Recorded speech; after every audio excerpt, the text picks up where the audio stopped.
Welcome to another episode of the Tight 15 FPL podcast. I'm your host, Ryan. We're joined by Tom, and we are reunited with Marcus Tripodi. It's good to see you both. Look sweaty today. You look sweaty today, Marcus. Yeah, it's very hot over here. Marcus has joined us without his shirt on. Get set for an exciting pod. But we are also joined this week by a man who drove all the way to Blaney in country New South Wales just to erect a statue of Jono Gasparinatos.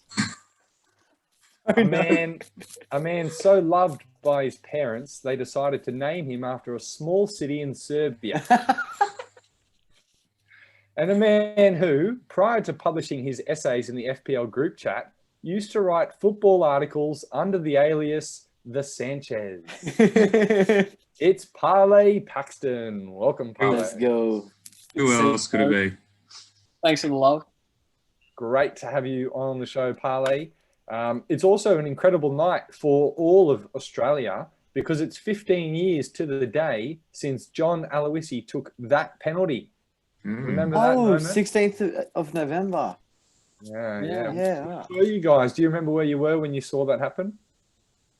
I think I was asleep, but I remember Dad showed me in the morning before school, and I remember going to school absolutely buzzing. Yeah. You would have been pretty young, Tom. I was in year 2. Yeah, I was in bed at that point. I didn't see it live, but yeah. Were you watching, Marcus? Yeah, I was watching it. I don't think the gravity of it hit me because I wasn't as invested in Australian soccer. But yeah. What about you, right? It was top right, wasn't it? No, bottom, bro. It was like bottom, one of the bottom. It wasn't as low. It was top right, I'm pretty sure. Pretty sure it was top right, yeah. Oh. Yeah, he hit it away from himself. Yeah, it was top right. Yeah, because he's a left footer. Yeah, no, amazing. I was year 2, same as you, Tommy. And I think I fell asleep for the majority of the game. And then when it went to penalties, it was Dad woke us up and we were just screaming every single thing. You lads are weak. You disappoint me. I remember the commentary. Aloisi for a place in the World Cup. Oh, yeah. You can go back on YouTube and hear that commentary. Yeah, but it's in the moment. And I remember screaming, and my mum came out and she was upset because she was trying to sleep. But it was history in the making. And speaking of history in the making, let's have a look at Game Week 8, the head-to-head matchup results. Marcus and the Big Daddies, the story of the season, they have cruised to their 8th win in a row with a convincing win over Big Balls Bales. Bailey had the lead for much of the weekend, leading many people to believe that the greatest upset since Bradbury won gold was on the cards. However, the Kamikaze -8, along with Watkins' 13 points on the bench, proved too big a hurdle for Bailey to overcome. Who did you pick in that one, Tom? I got that right. I picked Marcus. I said there was no loss in sight for Marcus, and there may be a loss in sight. We'll get to that at the end of the episode. Exciting. Yeah. Lee Cartwright versus the Fantasy King. Well, I've still got both my eyebrows, so it was a good weekend. No one thought I'd be able to turn it around after Lee's captain of Fernandez scored a massive 34 points. But my score of 85 was the highest of the game week and gave me a crucial win. Interestingly, Lee scored 78 points, and he didn't even look at his team. What does that say? I think he's lying, bro. I think he did look at his team. Did you pick me or Lee in that one, Tom? I picked Ryan. I got that right. Yep, I got that right. Sorry, I have got it out of order, but yeah, I picked you. Yeah. Sorry, right. I missed one. We'll come to the match of the round later on. So the curse of the pod strikes again. The latest victim, Simeon Cumberland. The difference between winning and losing here, just one transfer, as Simeon's -4 handed Tom Job a 2-point win. A crucial win for Tom Job as he ended a 2-game losing streak and gets his first W in the Group 2 fixtures. I want to quickly say, Tom Job, we love seeing pictures of you in the chat. First, listening to the pod, and then playing golf with Brian. This makes us happy. We want more. True brotherhood. Who did you pick out of Simeon and Tom Job? I picked Simeon, and I will say, like, I kind of got that right. Simeon did score 59, but had to take a -4, obviously. But yes, the record shows I got that wrong. Yeah, that's a tough one. Perrin Knight and the Baby Daddies got an important win over Luke Wheeler. These two lads have very similar teams, so it was always going to come down to a few key differential players. Jack Grealish proving the difference for Perrin, who continues his incredible form. Brandon D. Oh, actually, Tom, did you pick Perrin or did you pick Luke? No, I picked Luke. I got that wrong. Yeah. Ooh, tough one. Brandon Diaz versus Geordie Armsworth, a match that took us all the way back to standard English at St. Paul's Grammar. Brandon almost doubled Geordie's score in a huge win. No contest. Geordie Armsworth, get in the chat, my friend. What has gone wrong for you? Marcus, you've won 8 from 8. What advice can you give to Geordie to help him turn this around? I did ask Geordie a couple of days ago. I had lunch with him, and I think he is a very emotional manager. He does pick his favourite players, and he, kind of like Lee, he refuses to pick others. And similar to Lee, he's having an average time. So, I don't know. Just don't be emotional. Be a robot and pick the good players. Yeah. Well, we heard last week that Lee picks with his heart, and then he forgot to touch his team, and he did pretty well. So maybe, Geordie, just don't look at your team this week and see how you go. Did you pick Brandon? I picked Geordie. Yeah, that was silly. What's going on? Yeah, I'm not going to pick Geordie ever again now. Don't do it. Brian Heo marches on with a comfortable win over Sam Mears, who just got his red peas. Well done, Sam Mears. Sammy. Sportsbet paid out on this match before any of the games kicked off. Brian's in supreme form this season. Not even Oriol Romeu could save Sam in this one. You picked Brian there, surely, Tom? Yeah, easy. And for the reason of Sam's suspect midfielders. Yep. Yeah. In one of the feel-good stories of the season, Tom Mulheron, the people's champ, scored his 3rd win in a row. This time against another top-of-the-table opposition. He dispatched Dave Murray, who would have got the win if he didn't bench Kyle Walker-Peters and his 9-point haul. You backed yourself there, Tom? Oh, but hang on. But I had Watkins on the bench too. So if we got to be fair. I would have won that anyway. So I did pick myself. Yeah. Yeah. Nice. You can't keep a good man down. Dan Baker, don't fast forward this bit, son. You're getting a shout out. Dan Baker has shown that Wee War will not be a distraction for his FPL form with a solid win over Nikolai. That is, now listen to this stat, ladies and gentlemen. That is Nikolai's 5th loss in his last 6 games. Oh. Let that sink in. Very worrying for Nikolai as he continues his slide down the table. Yep. And you picked Dan. Snake-like slide. Yep. I did pick Dan. Yep, that's an easy one. To finish the round, undoubtedly the match of the round was Parlay the Greek Basher versus Lucas. To add a bit of extra spice, Parlay did change his name shortly before kickoff. And Bruno Fernandez Hall got Parlay off to a flyer, but Lucas staged to come back through Salah and Creswell.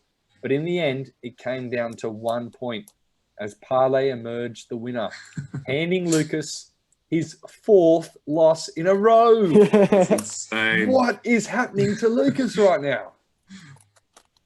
Incredible. Very funny. Incredible. And I think Lucas would have to be the most frustrated manager ever. Yeah. And the thought of it being Lucas is extra. He's losing what little hair he's got left. Oh, no. The pod doesn't endorse any bald jokes. No, Lucas. Ryan doesn't speak for the pod. Lucas has been so unlucky in the last few weeks, only losing by a few points. It's only a matter of time before he turns it around. But Tom, did you pick Lucas or Parlay there? I got that wrong. I picked Lucas. I said he can't stay winners, surely, and he just has. And he did stay winners. Yeah. Fantastic. So how many did you get overall there, Tom? I got 5 out of 9, so I took a backward step from last week. The week before was 7 out of 9. Yeah. Yeah, good stuff. All right, well, that's the head-to-head review. Over to you, Marcus, for our stat of the week. Yeah, this week's start of the week, we're going to fly through it because a lot of the key ones Ryan did pick up on, like being most notably Lee. I think having the second highest score for the round, but coming up against the person who had the highest score of the round, so getting the big L. An interesting one was Luke. He scored 48, which was our second highest ever bottom three score, showing that it's a very good score, considering every other time we've had a bottom three, it's been much lower than 48, but it's still a bottom three score. Another one about Lee. I don't want to go to Lee too much. I want to hear this one for Lucas. We do like talking about Lucas on the pod. We don't like paying out any hair or lack of hair. That's not a pod tradition that we like to endorse. But astonishingly, Lucas, as we know, is well in the beer zone. Despite having the fourth highest overall score, he's well amongst the red of the beer zone. Particularly frustrating as his beer-owing companions at the moment are ranked overall 14th, 15th, 16th, 17th, and 18th. With Tom Job and Sam Mears equal bottoming overall for this 5-week round. And I suppose to end on a bit of a positive, we can't have a stat attack zone without mentioning Perrin, who continues his good run, being 11th overall, but getting some beers credited to him, hopefully, if this continues. So that is our stats of the week. Fantastic. Poor Lucas. Poor Lucas. I got amongst men in the beer zone at the moment. Fourth amongst 14th to 18th. Insane. Tough. That's head-to-head for you. Looking now to a new segment, when we are not looking at the beer table, which we won't do every week, we're going to have a topic of the week. And this week, the topic of the week is captaincy choices. And we want to ask the question, who has made the best and worst captaincy choices? Now, get in the comment section. Who do you think has made the best captaincy choices? And who do you think has made the worst captaincy choices so far this season? The answer will be revealed. Now, thank you, Tom, for the editing. So this table has been compiled using the statistics and data that I have searched for in a 45-minute marathon session. Let's look at the table there. It's sorted by captaincy points. And so leading the way is me on 146. So I've scored 146 points with my captain so far this season. Moving down the table, we've got Brian and Lee both on 120. Followed by Dan Baker, Nikolai Paxton, and Lucas. All three of those guys are over 100 points, which is pretty good. Now into the mid-table. Tom Job, 96. Brandon Diaz, 96. Dave Murray, 94. And now this is where we start to get to the danger zone. Perrin Knight, 92. Geordie Armsworth, 92. So Geordie's been doing okay there. Luke Wheeler, 88. Parlay, 86. Marcus, Had a lot. 8 from 8 Marcus on 84. Simeon Cumberland on 78. And then we've got the bottom three. Tom Mulheron on 72. Sam Mears, 68. And Bailey Mears on 68. And the last column there is how many times your captain has blanked. That is, how many times have they scored 7 or less? Bailey's 60. Bailey's 60. 7 or less? Correct. Is a blank 7 or less? I thought it'd be if it was 0, 1, or 2. No, as in when the captain score is factored in. So, like, if they got 2, it would be 4. Yeah. Sorry. But Bailey's 60, right? Not 68. So, yeah, Sam Mears is 68 and then Bailey's 60. So Bailey averages 7.5 points from his captain per week. Which is basically a blank every week. Every week. It's Aubameyang. Yeah, every freaking week. Except for the weeks that he actually does well. So let's have a look at this table again. Starting at the top, incredible. Brian Heo, only 1 blank from his captain so far this season. Yeah. So he's had the best picks, but Ryan's had, I guess, picks that like you obviously captain Kane the week that he got heaps of points, right? Mm. Yeah. It's insane that it makes such a difference having a good captain. But even more insane is Lee doing so amazing with captains, but doing so crap. Yeah, that's funny. Yeah. And he's the had antithesis of Marcus. He's had 4 blanks, Lee. So when he gets his captain right, he really gets it right. Yeah. Moving down, then Nikolai's doing quite well with his captaincy picks. Yeah. Is it saving his bacon? I think it is. I think it is at the moment. Lucas would be disappointed with his captaincy scores there. Lucas would want to be up the top, I think. With 106, it's a bit short. Yeah. Well, the fact he's 4th overall, it shows that he's got a well-rounded team, though, at least. Like, he's going well with his captains, but also everyone else is doing good. Whereas, I know we keep bringing up Lee, but Lee's picking amazing captains, but the rest of his team's crap. What about you, Parlay? You've only blanked with the captain twice, but your score of 86 is one of the lowest. Yeah, and I think I've blanked, and the times that I've blanked, my opponents also blanked as well, which is one mini game. That's true. So when I blanked, I think against Tom Job had Aguero, and he only got 1 point, so that was good. And then Geordie had captained De Bruyne one time when Werner, when I picked Werner one time, and so both of them blanked, which meant that our overall our teams had to be better, and mine was better than both those two. So I think that's what does it. Tom, you're pretty low on that list. What are you thinking?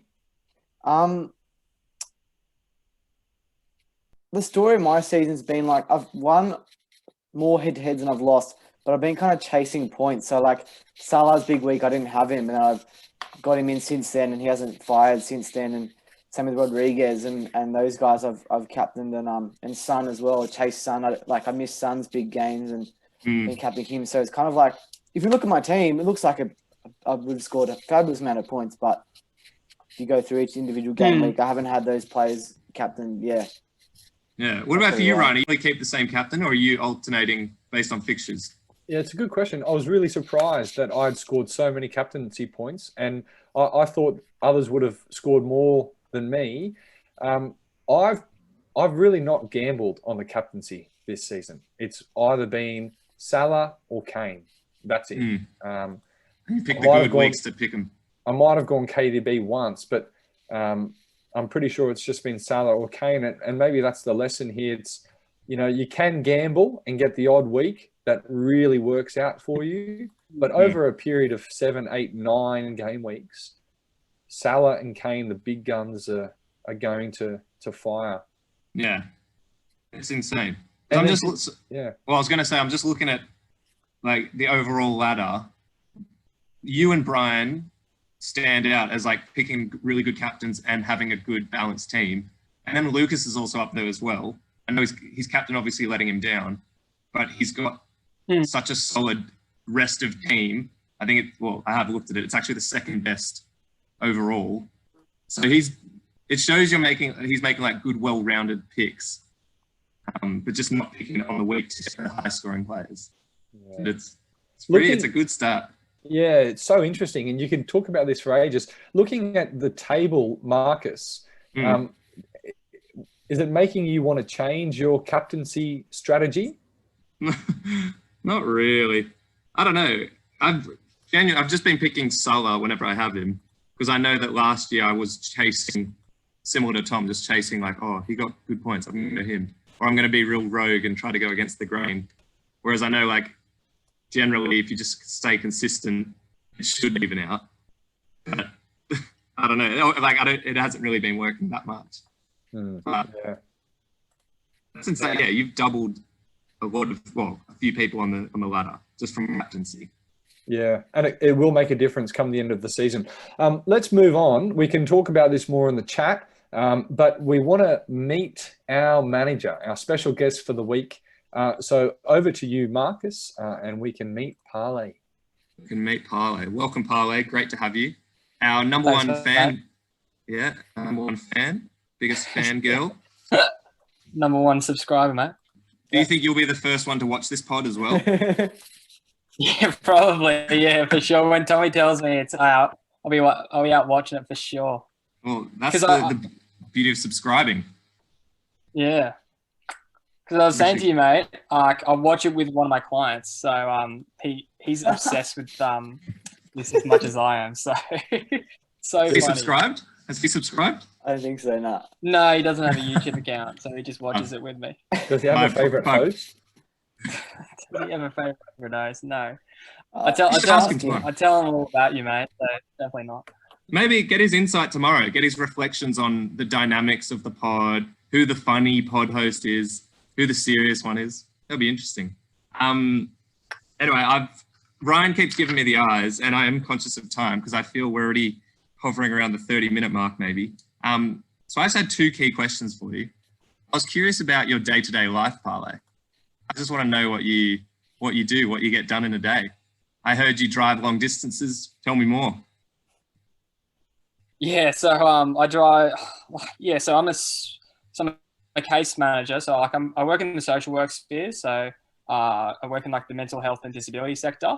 I see clients all over sort of greater Sydney. So yeah, so like I deal with both mental and disabled people. So like and it's pretty balanced as well. So I'll have some intense client who's going to kill himself, and then I'll do a disabled client next afterwards, which is a pretty simple support. You just listen to a pod with him. Shopping support. Yeah, teach him. Yeah, no. So this one, so the one that we were talking about before is, he's obsessed with football, and I'm just been trying to teach him, like we watch games and I teach him different concepts of football and trying to how to analyze games and total football. Like who's at fault with goals? Is it beautiful attacking play, or is it more of a team? Is it a team defensive aspect that needs to be improved, or is it an individual mistake? Learning about things like pressing and and pracking or whatever it is. So it's been good. That's cool. That sounds awesome. It sounds like we know you have a passion for football, but it's good what's interesting, you can share it with them as well. Is that something, so working in the social work, so is that something that you're going to pursue? You're going to remain here, or is this just a placeholder until I don't know, are you going to become a social worker? Are you going to go further? What's the deal? Yeah, I'll stay here for a couple of years. I'd like to do like, sort of youth work, maybe potentially. Like maybe become a school counselor, or partial care person within the school system. I don't know. We'll see how it goes. Oh, that sounds like the dream. Yeah, I'd be stoked to hear how that goes. So it sounds like you spend a lot of time, with other people, trying to drive yourself around. You got to look after these other people. Do you think you look after yourself well? Do you think you're a good fantasy manager? It's been interesting, dude. So this is my first year doing this. So Nikolai's been like the main guy that always does fantasy. Like he almost does every sport of fantasy, like every single one of them. And so I've always heard about it, but it's been interesting. So I was really glad that my first 5 fixtures were against guys that didn't know how to play the game properly as well, or who are they? Name them. Do you remember? Let's face it. Yeah, there were Sam Mears, Tommy, who I lost to. Then who else did I have? I had Geordie, Perrin, and Lee. So 5 guys that normally wouldn't, who are still trying to figure out the game as well. No, bro. Just call it what it is. Call it what it is. Easy beats. Yeah. Easy beats. Yeah. So basically, I was waiting for so the big four, like who I call the big four, so Joby, yourself, Ryan, and Lucas. I was waiting for all 4 of you to pick your wild cards, and because you all picked your wild cards on the same week, and so then when you did that, I picked my wild card based on what you guys had, so I could then be able to match up to you guys, and so has it worked? That's how I've played it. So did it work? I haven't kept up with your run. I know you won against last Joby. week. Yeah, one against Lucas. And I was confident that I was going to win against you, Marcus, but I snaked it. Yeah, I did so much research on that. I was so annoyed. I can't tell you how annoyed I was when I love lost. that. I love that you researched. We got some of it in the chat. Yeah, that Werner one was so annoying. Oh my goodness! I did all the research. Had insiders from Chelsea supporters telling me that Werner was going to get benched, and he did get benched, and then he got put on for Pulisic, and he scored, and I love that. I woke up in the middle of the night, and I was like, in cold sweat, just knowing that you're losing to a far inferior manager. No, bro, that's the joy of head-to-head, the joy of fantasy. I was just going to pass on quickly to Tom because I think he did have a question. You were saying, yeah. So Parlay, for most of you listening would not know this, but when Parlay was in year 10, someone who will remain unnamed made a Facebook page, and it's called The Quotes of Parlay Paxton. And I was sort of thinking about Parlay coming on the pod today and was reminded this page existed. So I've gone and had a look at this. Now, on the 27th of October 2013, Parlay, you said, Facebook is just a fantasy land where dreams become reality. What did you mean by that? What were you thinking at the time? And what does this mean? I interpret it. I don't remember that, man. Bro, like this, bro, you and I, man, like 7 years ago, we're holding you to account. Bro, I have no idea. Bro, even like some of the stuff in the chat that I don't even know half that stuff. Like when Pez like talked about like the breakdown, I'm trying to figure out when that was or like when that happened and all that. I'm like, I can't remember all this, man. Like it's. You just live day to day. You don't look back. Yeah. Yeah, you don't. Yeah. Wait, one more quick. Do you have any other quotes? Good though. Another quote. Yeah. So okay. On the 4th of September 2013. Okay. I am literally going to wreck you, Jono. Is this Jono Gasparinanis you're talking about? It must be. It has to be. Yeah. And what do you mean by wreck? Yeah. This is the early and Greek coming up. Yeah, the Greek Basher 2.0. Yeah. We do have to move on for time. But just quickly, Parlay, want to touch on your team. We do this with the guest every week. Just run through it really quickly. Tom will put it up on the screen. You've got McCarthy in goals, Dallas, Chilwell, Robertson, Kilman. In midfield, you've got Fernandez, Son, Grealish, and then Bamford, Calvert-Lewin, and Kane up front. On the bench, you've got Mahrez, Basuma, and Target.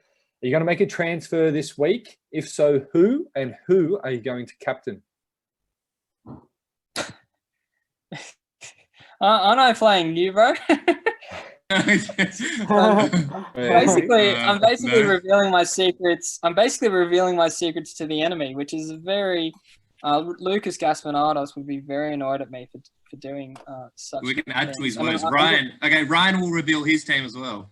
Yeah, well, yeah, he has to. So I'm sort of looking at your side, and yeah. So when you picked Zajcek last week, that was the move that I was going to make last week. But then the Matt Ryan situation happened, and so I had to not pick him because the -4 was going to cost me against Lucas, which it didn't at the end of the day. In terms of who I'm going to pick, I've got to get rid of Mahrez. So I'm leaning between 3 players. And who I'm going to pick, I've got a feeling I know who you might pick. And so I've got Fernandez against West Brom. I'd be a fool not to be tempted to think of placing him as my captain, because that might be the one that's going to win me against you. Potentially. Yeah, good stuff. All right, I'll reveal my team before the game week deadline as well, to be fair. Oh, dog, do it right now. I don't know what it will be yet. Yeah, he's got a few days. I've got no idea. I'm tossing up between a couple. Are you going to play Zajcek though? You're going to play Zajcek? No. That's going to be my that's going to be my pick. Like that's like I have to pick a player that's going to beat Ryan, and so I've got to pick a player better than Zajcek. So yeah, that's not good. Nobody plays better than Zajcek, dude. Dude, Zajcek. Zajcek. Love it. Big Seha. Tommy, over to you for the preview of game week 9. This will be a huge matchup. This is Ryan, didn't you say this week was the last international break until March? Yeah, so a lot of good continuous game weeks coming up your way. So for week 9, the first matchup on the list is me versus Bailey. Now, I'm in a good streak and Bailey is not, but I'm actually going to pick Bailey due to the fact Salah's injury and some defensive injuries to Chilwell and Robertson. Bailey's got some interesting plays of difference to me, and I think unless I make lots of transfers this week, I think him with Mane and me with no Salah, I think Liverpool might go off against Leicester, score a couple of goals, and Mane will get most of those points. So I think Bailey's going to beat me. That's my prediction, as sad as it is. Sam versus Nikolai. I think Nikolai's going to keep sliding, and Sam's going to bounce back, and maybe Harry Houdini himself out of the beer zone once again this cycle. Geordie against Daniel, and I said before, I'm never going to pick Geordie again. And it's pretty easy to not pick Geordie when he's against Daniel. Daniel's going to keep rising, scoring well, captaining well. Perrin against David Murray. I think... yeah. He's changed his name to the Baby Daddies as well. Good on him. I think Perrin's going to win. I think Perrin's going to keep going to be 4-0 in this cycle, and Dave's going to keep fighting. Yeah. So Perrin's going to be like mediocre scoring, but 4-0 and probably be near the top of this cycle. Yeah. The Daddy Empire expands again. The Daddy Empire. I love this. This is openings for more daddies. Every 5 weeks there's a new daddy. There's going to be whoever loses to Marcus and Perrin each week has to say in the group chat, "You're my daddy. You're my daddy. Come to daddy." What if you have to pass on the name, Marcus, when you lose? You've got to pass on. Yeah, you got to win. Yeah. That'd be funny. That's great. So we've got Tom Job against Brian next. Brian's going to keep going hard, and Tom Job is struggling. Even though he had a win, but scoring low, he's going to keep struggling, and Brian's going to win again here. Then we've got Lee and Brandon James. Now, I think Lee is going to touch his team a lot this week. I think he's got some confidence back now. Even though he lost, he's got a high score. He's going to actually do him a disservice by looking at his team. He's going to go back down to the floor of the league, and Brandon's going to win big here, I'm going to say. Sorry, Lee. Lucas against Luke. I'm going to say I've got to pick Lucas. I think he's scoring high enough. Out of respect. Out of respect. and like, who knows? He might lose 61-60 this week. But I'm going to pick Lucas because I don't think 5 losses in a row is feasible for him. I don't think that's in his repertoire. We've got Marcus against Simeon. Now, Simeon's got ZH. Simeon took the hit last week. Sorry. Simeon took the -4 hit last week, and it's going to come back. It's going to be beneficial for him this week. He's going to win this week with ZH. Yeah. I think he's going to beat you, Marcus. He's going to give you your first loss. No, look at that Salah, the big Salah issue. Yeah. Then we got Parlay and Ryan, and this is an easy. The curse of the pod is going to continue, and Ryan will dispatch the Greek basher, and Parlay will become the bashed this week. Yeah, Aussie bashed. The Aussie, the Cronulla bashed. The Cronulla rided. And that rounds out the week. Game week 9. I think Ryan's muted himself. No, he's not. What is going on? He's messing with us. He's messing with us. He's just talking. He's lip talking. Wait, can you hear me? Sure. Wait, we should just dub over his voice. Dub over his voice later. Yeah. I'm a big stupid idiot. Yeah, now you're back. Yeah, my headphones not working. Oh. I'm a big stupid idiot. You didn't hear anything I said? No. No, we did. All I was saying is the Salah factor is going to get a few people this week. Yeah. I think I might transfer him though, but I don't know. Anyway. Risky move. All right, Parlay, over to you for our bold prediction. Bold prediction for this week. Even though Liverpool has got a lot of players out, I'm predicting they will get a draw this week. I don't think Like Wow. I'm really don't know why, but I'm really doing that. Leeds have had 2 losses in a row, some pretty bad ones as well. But they will go. They will probably beat Arsenal 3-1, I reckon. And oh no, that's 2. Sorry, shouldn't make any more than 2. Yeah. Give us a fantasy player. Who's going to do well? Who should we captain? Come on, we're talking about captains this week. Who should you captain? Geez. You're telling me someone. James Rodriguez. Sorry. James Rodriguez against Fulham for sure is a good option. Fernandez against West Brom is another good one. Bamford against Arsenal.